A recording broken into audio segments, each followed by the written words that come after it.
C'est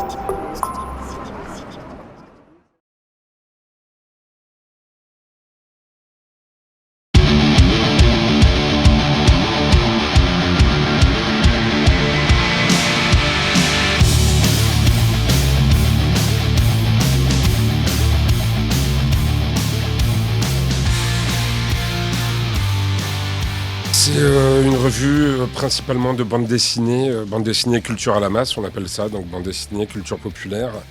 On y trouve aussi des reportages, des interviews, des portfolios, ça parle un peu de cinoche, il y a des nouvelles. On peut dire qu'il y a au moins 75% de bande dessinée pure et le reste c'est un échantillon de tout ce qui se fait en culture populaire et en art visuel et compagnie. Il n'y avait rien à lire qui me satisfaisait, c'est-à-dire que dans les périodiques, je suis un grand consommateur de périodiques, que ce soit des revues, des journaux, des magazines, et il n'y a rien qui ressemblait à ce que j'avais vraiment envie de lire. Je pars du principe que quand on est curieux et qu'on aime la BD, on aime aussi le cinéma et on aime aussi la musique, on aime beaucoup de choses. Et j'ai jamais lu que du polar, que de l'humour, on peut aimer John Carpenter et Ingmar Bergman. C'est pas incompatible et même au contraire. L'idée à la base, c'était pouvoir faire la revue que moi j'avais envie de lire, Do It Yourself. La plupart des gens dans le milieu nous donnaient 1 ou 2 numéros.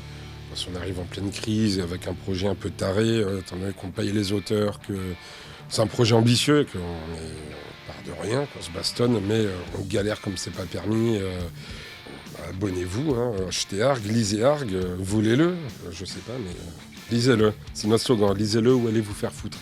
Équipe très réduite, donc nécessité de compétences les plus larges possibles et qu'on n'avait pas forcément au début, mais qu'on a appris à acquérir sur le tas et c'est plutôt chouette. C'était vraiment un enrichissement professionnel et humain parce que on a rencontré énormément de gens, on s'est bien marré, on a fait beaucoup de choses et ça m'a construite aussi, quoi. Je pense que c'est assez dynamique, assez joyeuse aussi. En fait, ça doit transpirer un peu de ce qu'on fait, notre amour pour ce travail-là. Et je suis sûre que c'est agréable à voir, quoi.